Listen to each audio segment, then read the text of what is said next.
그러면 이번에는 그 다음 키워드인 연결에 대해서 질문을 좀 드려볼게요. 예. 이 연결성의 의미는 뭐고 왜 중요합니까? 뭐 사실 연결이랑 우리가 일상적으로도 많이 쓰고 있죠. 지금이 초연결성 시대다라고 얘기를 하고 있고, 그래서 우리의 경험이 연결되고 한 사람이 세상과 연결되고 뭐 이런 것들이 연결성의 의미인데, 마케팅적으로 내지는 기업하는 사람들 입장에서 제가 봤을 때 연결이 의미가 있는 것은, 연결성 이전에 우리가 고객의 어떤 구매 경로, 고객의 구매 경험이라는 것은 내가 어떤 제품에 대해서 인지를 하고 관심을 가지고 사고 그리고 반복적으로 구매하고 하는 이런 것들을 우리가 보통 4A 고객 경로라고 얘기를 합니다. 근데 연결성 이후에는 내가 인지를 하고 관심을 가지게 되고, 관심을 가지면 이제는 질문을 합니다. 예전에는 없었지만 이제 연결이 되다 보니까 제가 질문을 할 수가 있는 거죠. 네. 그리고 구매를 하고, 구매를 한 다음에 제가 좋다라고 하면은 새롭게 추천을 하는 겁니다. 이것도 연결이 되었기 때문에 가능하다는 거죠.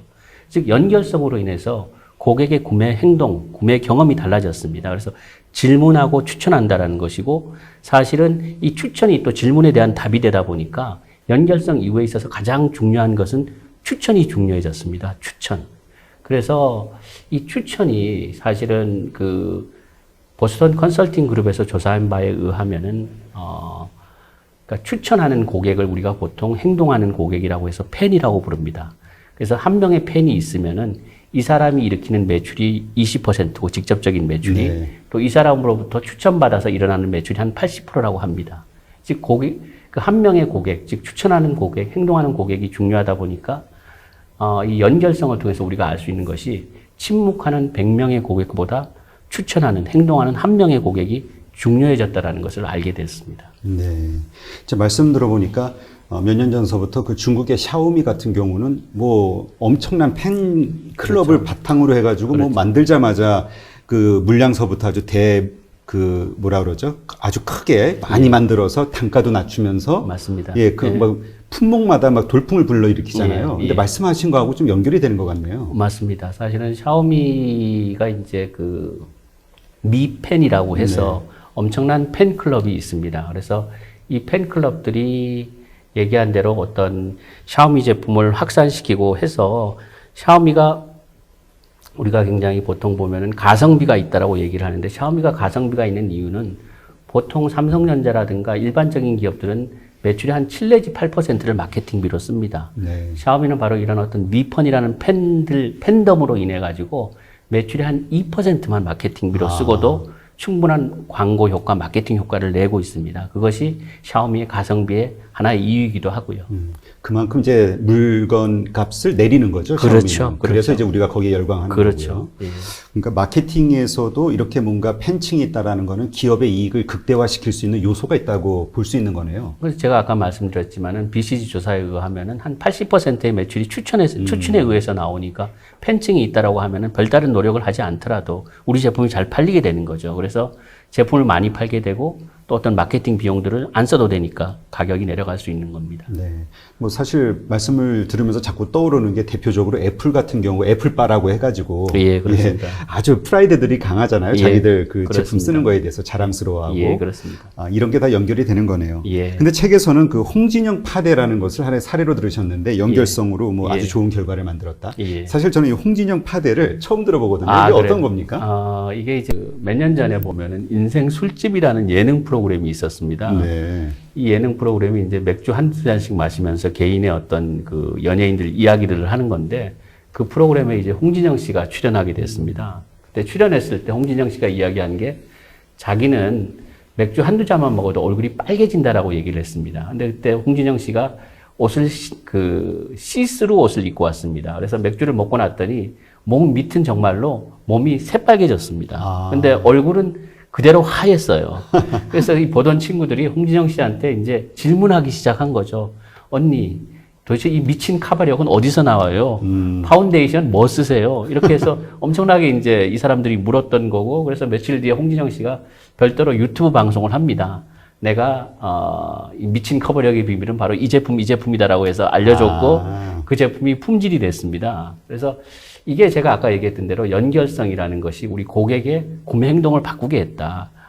질문하게 했죠. 지금 홍진영 씨 파대 사건처럼 질문하게 했고, 또 그 홍진영 씨 유튜브 방송을 본 사람들이 이제 막 추천하기 시작한 거죠. 그 제품들을. 추천하기 시작해 절판이 났고, 나중에 홍진영 씨가 자기 이름을 딴 화장품 브랜드를 론칭까지 하게 됐었습니다. 아, 그래요? 예, 그렇습니다. 아, 지금 우리가 일차적으로 생각하는 거는 많이 이걸 우리 보통 인플루언서라고 해서 그 예. 입소문의 효과를 좀 내기 위한 인플루언서들을 돈을 주고 좀 살려고 하는 이게 하나의 마케팅 방식으로 이 하는 기업들은 많은데 예. 이렇게 자연스러운 어떤 행동을 유도하는 거는 좀 그렇게 많지 않은 것 같아요. 그렇죠. 사실은 만약에 또 이 홍진영 파대 사건이 이게 의도성이 강했다라고 하면 소비자들이 거부감을 가졌을 텐데. 눈에 보이니까. 예, 너무나 자연스럽게 사실은 어쨌든 이 얼굴과 몸이 대조되면서 사람들이 관심을 가지게 됐고, 뭐, 어쨌든 그 얘기들이 또 막 덧붙여져서 일파만파로 퍼지면서 엄청난 파급력을 가지게 됐던 사건입니다. 근데 몸도 보여줬나요? 몸이 이제 옷이 시스루니까 옷을 그날 입었던 옷이 약간 좀 이제 망사 같은 이렇게 속이 보이는 옷이다 보니까 몸이 새빨개 했었죠. 몸이 새빨간 건 알 수 있었던 거죠. 그 공중파에서 옷을 벗었나? 아니, 못하고 그래서 야한 상상을 하시면 안 되고 그 정도는 아니에요. 그렇군요. 그러면 이 연결성, 어쨌든 기업의 입장에서는 이게 어떤 기업의 어떤 생사를 아니면 뭐 매출을 좌우하는 중요한 화두가 될 수 있는 거잖아요. 예, 그렇습니다. 이걸 어떻게 만들 수가 있을까요?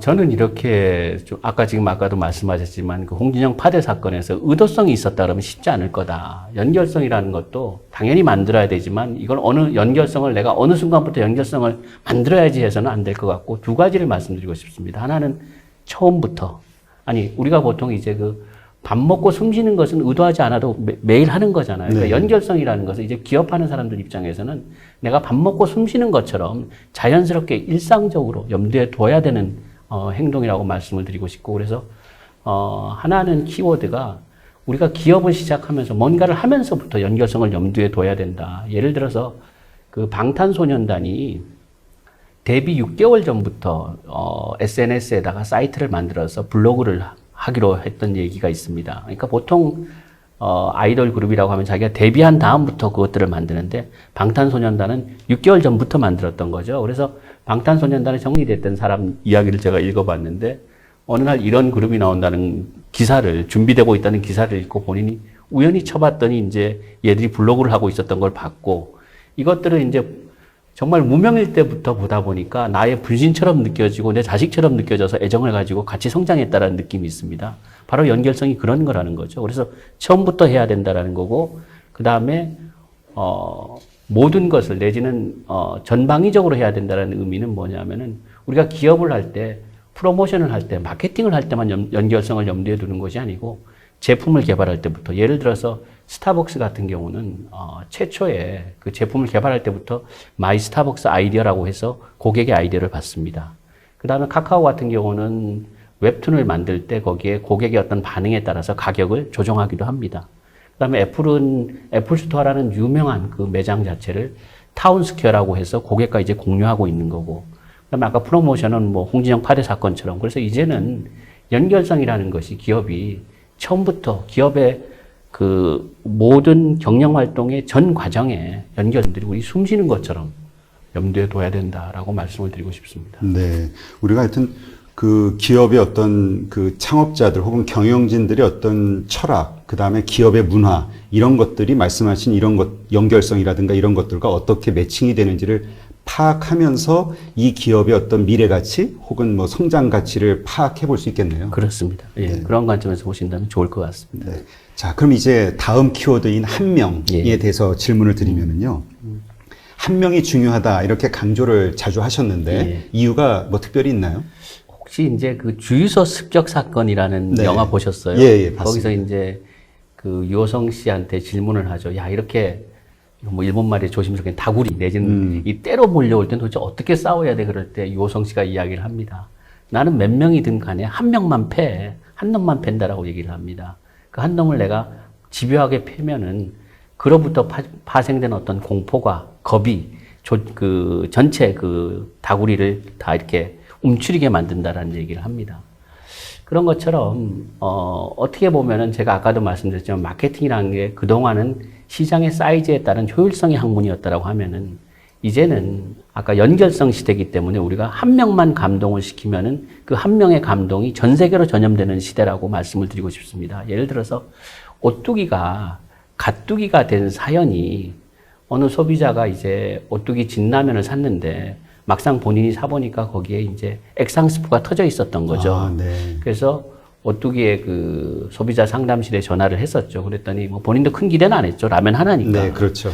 그런데 이제 거기서 굉장히 정중한 편지와 함께 진라면 한 박스가 배달이 된 거고, 그래서 그 친구가 이제 이거를 그 SNS 사이트에 올린 거죠. 이 감동 실화를 올렸더니 그런 사람들이 야, 오뚜기는 그것만이 아니고 뭐 상속세도 다 내고 매장에 근무하는 직원들도 다 정직원이 돼. 이런 이야기들이 이제 막 붙어가면서 오뚜기가 가뚜기로 순식간에 바뀌었다는 거죠. 그래서 과거에는 우리가 한 명만을 공략하게 되면 사실 시간이 많이 걸렸지만 이제는 연결성의 시대다 보니까 한 명만 우리가 감동시켜도 충분히 세상을 감동시킬 수 있다. 그런 관점에서 제가 한 명을 말씀드렸습니다. 네. 그럼 지금 말씀하신 것처럼 우리가 의도적으로 내가 그렇지 않은데 그런 것처럼 뭔가 감동을 주기 위한 포장을 해서 하는 거는 또 금방 탄로가 나겠네요. 탄로나죠. 왜냐하면 아까도 얘기했지만은 일부 사람을 잠시도 속일 수 없는 시대가 지금입니다. 그것이 바로 사실은 우리 기업들이 직면하는 현실이기도 하고 어려움이기도 하죠. 그렇다면은 먼저 이러한 것을 경영에 접목을 시키기 위해서는 먼저 내부 조직 혹은 그 그렇죠. 경영 철학부터 변화를 줘야 된다는 이야기예요. 그렇습니다. 사실은 그래서 아까 투명성을 강조했던 거고 조직 문화가 중요하다라는 말씀을 드렸었습니다. 근데 그 경영자들이 이런 거에 대해서 그만큼 뭔가 중요하다는 인지를 하고 있어야 되는 거잖아요. 예. 근데 그 보통은 이제 실적에 보통을 하다 보니까 이런 것들에 대해서는 말씀하신 대로 뭐 뭔가 집중적인 마케팅이라든가 이런 걸 통해서 처럼 보이려고 꾸미려고 하는데 집중하지 않나요? 일반적으로? 그렇죠. 일반적으로 그렇지만은 이제 그 우리가 최근에 보면은 지난 5월 25일인가요? 중앙일보에서 이제 그 시총 12기업 리스트를 발표를 했습니다. 근데 이제 그때 이걸 그 10년 전과 비교했을 때 우리나라 시총 12기업에 남아있는 기업은 삼성전자하고 현대차밖에 없었습니다. 다 바뀌었다는 거죠. 뭐 카카오라든가 네이버라든가 바이오 기업들이 많이 올라왔고, 그러면 사실은 카카오와 네이버와 같은 기업들은 아까 뭐 배달의 민족도 그렇고 조직 문화가 굉장히 틀린 거죠. 그래서 아까도 얘기했지만은 그 예전의 기업들, 우리가 보통 얘기하는 포춘 500대 기업들이 시총 1위에 도달하는 기간은 약 한 20년이었습니다. 근데 카카오와 같은 기업들, 우리가 쉽게 얘기하면 요즘 뭐 유니콘이라고도 하고 이런 기업들은 시총 1위에 도달하는 기간이 한 5.5년 정도 평균 걸립니다. 점점 더 짧아지고 있고. 그래서 이제는 정말 장기적으로 성장하고 오랫동안 서스테이너빌리티, 지속적으로 성장하기 위해서는 단기 실적이라든가 숫자 중심이라든가 그래서는 어렵다라는 것들이 이미 어떤 시총에서도 나오고 있고, 그래서 그런 것들을 보면서 경영자들 스스로가 많이 바뀌고 있고 느끼고 있으리라고 생각을 합니다. 네.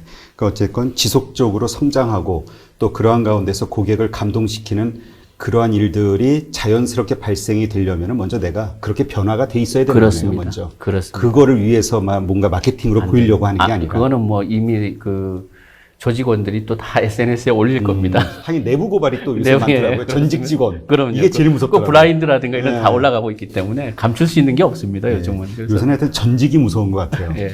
그래서 스스로가 그러한 형태로 이미 그 바뀌어야 체질이 변화가 돼 있어야 예. 된다. 이 말씀이시고요.